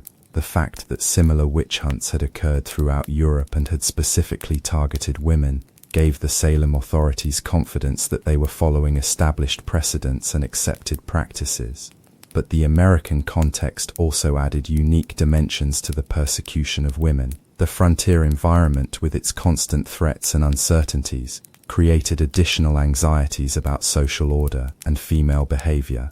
The religious intensity of Puritan culture provided a particularly powerful framework for interpreting female independence as diabolic rebellion. The ethnic and racial diversity of colonial New England also contributed to the targeting of women who were seen as foreign or different. Women like Tituba, who came from non-European backgrounds, were automatically suspect because their cultural practices and knowledge systems were seen as alien and potentially diabolic. The trials also reflected the specific gender dynamics of colonial society, where women's traditional roles were essential for community survival, but were also seen as potentially dangerous. The knowledge and skills that made women valuable also made them suspect, creating an impossible double bind that trapped women between necessity and suspicion. The aftermath of the trials revealed how deeply they had changed the social fabric of New England communities. Women who had survived the trials often found that their reputations had been permanently damaged and that they were never fully accepted back into normal community life. The stigma of having been accused of witchcraft lasted for generations, affecting not just the accused women themselves but their children and grandchildren. Families that had been torn apart by accusations and counter-accusations struggled to rebuild relationships of trust and affection. Communities that had been divided by the trials found it difficult to restore social harmony and cooperation. The bonds of mutual support and collective identity that had sustained colonial communities through previous hardships had been severely damaged. The economic costs of the trials were also enormous, and women bore a disproportionate share of these costs. The property of executed witches was often seized by the authorities, leaving their families destitute. Women who had been imprisoned faced crushing debts for their room and board in jail, even if they were eventually found innocent or released. The disruption of normal economic activities during the trials also particularly affected women, who were responsible for many of the daily tasks that kept households and communities functioning. The climate of fear and suspicion made it difficult for women to engage in trade, to seek employment, or to participate in the informal networks of exchange that were essential for survival. The trials also had lasting effects on religious life and spiritual expression, areas where women had traditionally played important roles. The association of female spiritual experience with diabolic influence made women afraid to report visions, to claim religious insights, or to participate actively in religious life. The traditional roles that women had played as spiritual advisors, healers, and keepers of religious knowledge were permanently altered by the trials. The informal religious authority that women had exercised through their knowledge of folk beliefs, healing practices, and spiritual traditions was delegitimized and driven underground. The psychological trauma of the trials also had intergenerational effects that shaped women's experiences for decades after the events themselves. Women who had lived through the trials taught their daughters to be suspicious, submissive, and cautious in ways that limited their opportunities and constrained their choices. The cultural memory of the trials became part of the folklore and family history of New England communities, serving as a constant reminder of what could happen to women who stepped outside acceptable boundaries. Stories of the executed witches were told and retold, serving as cautionary tales about the dangers of female independence and nonconformity. The trials also established patterns of scapegoating and community violence that would be repeated throughout American history. The techniques of accusation, legal manipulation, and social ostracism that were developed during the Salem witch trials would be used again and again to target vulnerable populations and to enforce social conformity. The gender dynamics of the trials, the specific targeting of women, the destruction of female networks and authority, the use of misogynistic stereotypes to justify violence, would also be repeated in various forms throughout American history, from the persecution of female political activists to the medicalization of female emotional expression. The Salem trials established precedents for using gender as a basis for exclusion and oppression, but perhaps most importantly, the Salem witch trials demonstrated the fragility of women's safety and security in patriarchal societies. They showed how quickly the limited protections that women enjoyed could be stripped away, how easily their contributions could be devalued, and how completely their lives could be controlled through the threat of violence. The trials revealed that women's acceptance in colonial society was always conditional, always dependent on their willingness to conform to narrow and restrictive gender roles. The moment they challenged these roles, demonstrated too much independence, or threatened male authority in any way, they could be eliminated through legal mechanisms that were designed to appear legitimate and necessary. The women who died during the Salem witch trials were not random victims of mass hysteria or supernatural delusion. They were carefully selected targets who had violated social expectations about female behavior in various ways. Their deaths served as warnings to other women about the consequences of nonconformity and the price of challenging patriarchal authority. Understanding the Salem witch trials as a systematic campaign of gender-based violence helps us to see them not as an isolated historical curiosity, but as part of a broader pattern of oppression that has characterized women's experiences throughout history. The specific methods used in Salem were products of their time and place, but the underlying dynamics, the fear of female power, the need to control women's behavior, the willingness to use violence to enforce gender conformity, are tragically timeless. The legacy of the Salem witch trials continues to influence how we think about women's roles, women's knowledge, and women's rights. The stereotypes about female irrationality, emotional instability, and moral weakness that were used to justify the trials have persisted in various forms throughout American culture.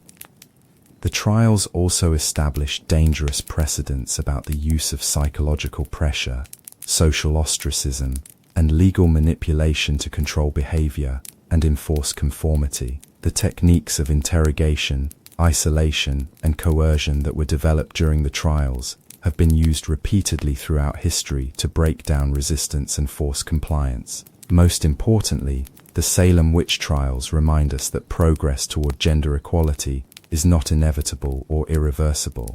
The women of Salem lived in a society that seemed to be moving toward greater acceptance of female participation in religious, economic, and social life. But when social tensions reached a critical point, these advances were quickly reversed, and women found themselves more vulnerable than ever. The trials demonstrate that women's safety and security cannot be taken for granted, and that vigilance against misogyny and gender-based violence is always necessary. They remind us that the forces that created the Salem witch trials, fear, prejudice, economic anxiety, religious extremism, and the scapegoating of vulnerable populations, are still present in our society today. As we remember the women who died in Salem, we should honor their memory, not just by mourning their deaths, but by learning from their experiences and working to create a world where such tragedies cannot happen again. Their suffering was not meaningless if it helps us to recognize and resist the patterns of oppression that made their persecution possible. The voices of the Salem victims still speak to us across the centuries,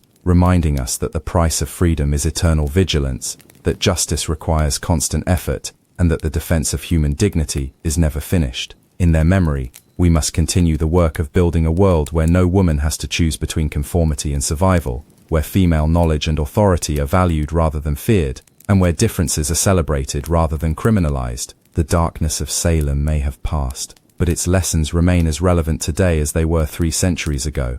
In learning from the past, honoring the victims, and committing ourselves to justice, we keep alive the hope that their suffering will not have been in vain, and that future generations of women will inherit a world where they can live without fear, speak without censorship, and exist without apology.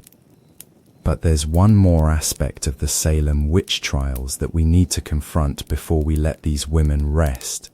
The way the trials didn't just target individual women, but systematically destroyed the informal power structures and knowledge systems that had given women any measure of autonomy in colonial society. You see, before the witch trials, women in New England had carved out spaces of authority and influence that operated parallel to the official male-dominated institutions. These weren't formal positions of power. Women couldn't hold political office, couldn't preach from pulpits, couldn't practice law, but they had created networks of influence that operated through kinship ties, religious devotion, economic cooperation, and shared knowledge. The herb woman who knew which plants could ease pain or prevent pregnancy, the midwife who guided women through the dangerous passage of childbirth, the elderly widow who served as an unofficial counselor and mediator in family disputes, the devout woman whose spiritual insights were sought by her neighbors. These women wielded real power in their communities, even if that power was never officially recognized or legitimized. The witch trials systematically destroyed these informal power structures by making the very activities that gave women influence into evidence of diabolic involvement. The knowledge that had made certain women valuable to their communities was reframed as supernatural and therefore dangerous. The networks of mutual support and shared authority that women had built over generations were torn apart by suspicion and fear. This wasn't accidental. The witch trials served the interests of male authority. By eliminating competing sources of power and influence, they cleared the field of women who had accumulated too much respect, too much knowledge, or too much independence, and they did it all under the banner of protecting the community from supernatural threat. Consider what happened to women's healing practices during and after the trials. For centuries, women had been the primary providers of medical care in their communities. They knew which herbs could reduce fever, ease pain, or help with difficult births. They understood how to set bones, treat wounds, and nurse the sick back to health. This knowledge was passed down from mother to daughter, shared among networks of women, and constantly refined through practical experience. But the witch trials reframed this healing knowledge as potentially diabolic. A woman who could cure illness might also be able to cause it. Someone who knew which plants were beneficial might also know which ones were poisonous. The line between healing and harming became blurred in ways that made any woman with medical knowledge a potential suspect. The result was a devastating loss of medical expertise that affected entire communities. Women became afraid to practice traditional healing, either because they feared accusation or because their knowledge had been discredited as superstitious nonsense. The accumulated wisdom of generations was lost as women chose silence and ignorance over the risk of being labeled witches. This medical knowledge wasn't simply replaced by male physicians, because there weren't enough trained doctors in colonial New England to serve all the communities that had previously relied on female healers. Many areas were left without any medical care at all, leading to increased mortality and suffering that could have been prevented with traditional remedies and techniques. The same pattern played out in other areas of female expertise. Women's knowledge of agriculture, animal husbandry, food preservation, and household management was all suspect after the trials. Skills that had been essential for community survival were suddenly seen as potentially dangerous, leading women to hide their competence or abandon their traditional roles entirely. The trials also destroyed the economic networks that had given women some measure of financial independence. Before 1692, women in Salem and surrounding communities had participated in complex webs of exchange, credit, and mutual support that allowed them to accumulate resources and exercise economic influence despite their legal disabilities. A woman might trade her excess butter for her neighbor's cloth, lend money to a struggling family, or organize collective work projects that benefited multiple households. These economic relationships gave women real power in their communities and provided them with resources they could draw upon in times of need. But the witch trials made such economic cooperation dangerous. A woman who was too successful in her trading might be accused of using supernatural means to gain advantage. Someone who accumulated too many debts from her neighbors might be suspected of extracting resources through magical coercion. Even simple acts of generosity could be reinterpreted as attempts to place recipients under diabolic obligation.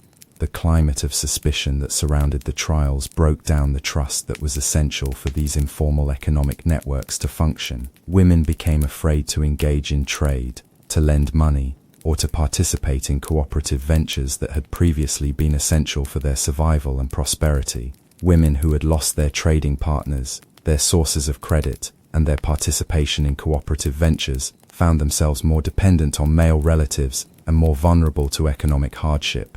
The financial independence that some women had achieved was systematically destroyed, leaving them with fewer resources and fewer options.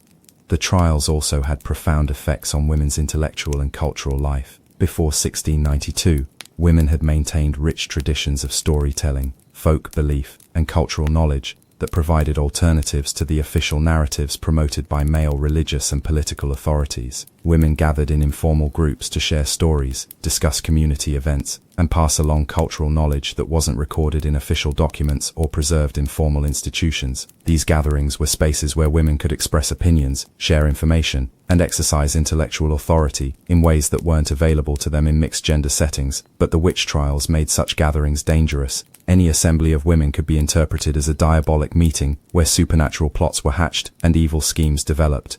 The informal intellectual networks that had sustained female culture for generations were broken up by fear and suspicion. Women learned to be silent, to avoid expressing opinions, and to suppress the intellectual curiosity and cultural knowledge that had previously been valued in their communities. The rich traditions of female storytelling, folk wisdom, and cultural preservation were driven underground or lost entirely. This intellectual suppression had particularly devastating effects on the transmission of knowledge between generations. Mothers became afraid to teach their daughters traditional stories, beliefs, and practices that might be interpreted as evidence of supernatural involvement. The cultural knowledge that had sustained women through centuries of patriarchal oppression was systematically erased. The trials also transformed the meaning of female religious experience in ways that would affect women's spiritual lives for generations. Before 1692, women in Puritan communities had played important unofficial roles in religious life. They served as spiritual advisors to other women, interpreted religious experiences and dreams, and maintained devotional practices that supplemented official church doctrine. Many women reported having religious visions, prophetic dreams, and direct spiritual experiences that were generally accepted as legitimate manifestations of divine grace. These experiences gave women a form of religious authority that didn't depend on formal education or official ordination. But the witch trials made such spiritual experiences dangerous. A woman who claimed to have visions might be suspected of receiving communications from diabolic sources rather than divine ones. Someone who offered spiritual guidance to others might be accused of leading them into supernatural error. Even intense devotional practices could be interpreted as evidence of diabolic possession rather than religious fervor.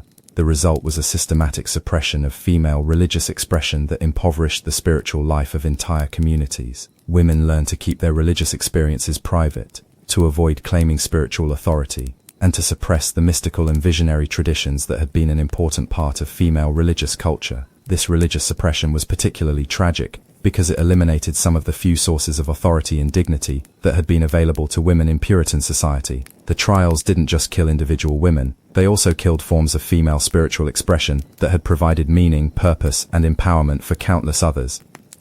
The long-term effects of this systematic destruction of female knowledge and authority can be traced through American history for centuries after the Salem trials ended. The patterns of intellectual suppression, economic marginalization, and cultural erasure that were established during the witch panic continued to shape women's experiences long after the specific legal procedures and supernatural beliefs of the 1690s had been abandoned.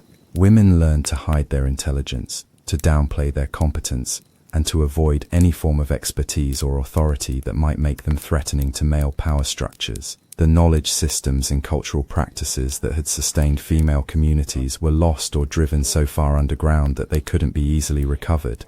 The trials also established precedents for using legal and social mechanisms to control female behavior that would be repeated throughout American history. The techniques of accusation, isolation, psychological pressure, and community ostracism that were developed during the witch panic would be used again and again to target women who challenged gender norms or threatened male authority. From the persecution of female political activists in the 19th century to the medicalization of female dissent in the 20th century, the Salem model of using official authority to eliminate troublesome women has been repeated in various forms throughout American history. The specific content of the accusations has changed, but the underlying pattern, identifying women as threats to social order and using legal or medical authority to neutralize them, has remained remarkably consistent. The witch trials also revealed how quickly a community could abandon its stated values and principles when those values conflicted with the desire to eliminate inconvenient people. Salem Village was a religious community that officially valued justice, mercy, and the protection of innocent life. But when these values came into conflict with the opportunity to settle scores and eliminate threatening women, the community chose violence over virtue. This abandonment of moral principles in the service of social control would also be repeated throughout American history. Communities that prided themselves on their commitment to justice and human rights would repeatedly find ways to justify the oppression of women and other vulnerable groups when it served their interests to do so. The Salem witch trials thus represent not just a tragic episode in colonial history, but a foundational moment in the development of American patterns of gender-based oppression. They established techniques, precedents, and cultural narratives that would continue to shape women's experiences for centuries to come. Understanding the trials in this broader context helps us see them not as an isolated outbreak of superstitious violence, but as part of a systematic effort to control and contain female power that has characterized patriarchal societies throughout history.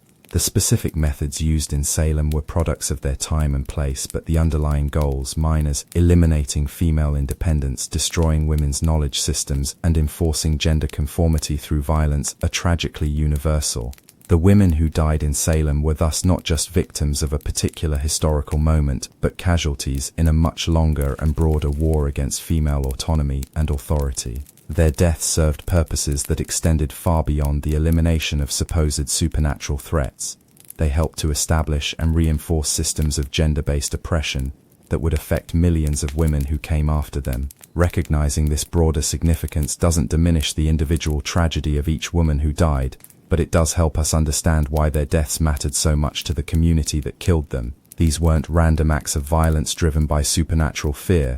They were calculated acts of social control, designed to eliminate threats to male authority and to send clear messages about the consequences of female nonconformity. The precision with which the trials targeted specific types of women, the independent, the knowledgeable, the economically successful, the spiritually confident, reveals the systematic nature of the violence and the political purposes it served. The Salem witch trials were in essence a war against female power disguised as a defense against supernatural threat. And in that war, the weapons used against women were not just ropes and accusations, but also fear, shame, isolation, and the systematic destruction of everything that had given their lives meaning and purpose. The women who died on Gallows Hill were killed not just by their executioners, but by a community that had decided their independence was more dangerous than their deaths.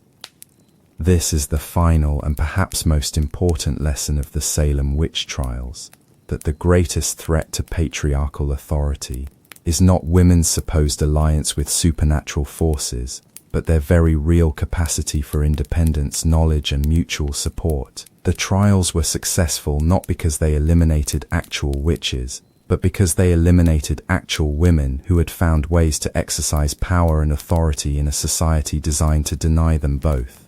The echoes of Salem thus continue to reverberate through time, reminding us that the struggle for women's freedom is not just about achieving formal legal equality, but about dismantling the cultural, economic, and social structures that make female independence seem threatening enough to justify violence. Until that deeper work is done, the spirits of the Salem victims will continue to walk among us, reminding us that their fight is not yet finished and their justice not yet achieved.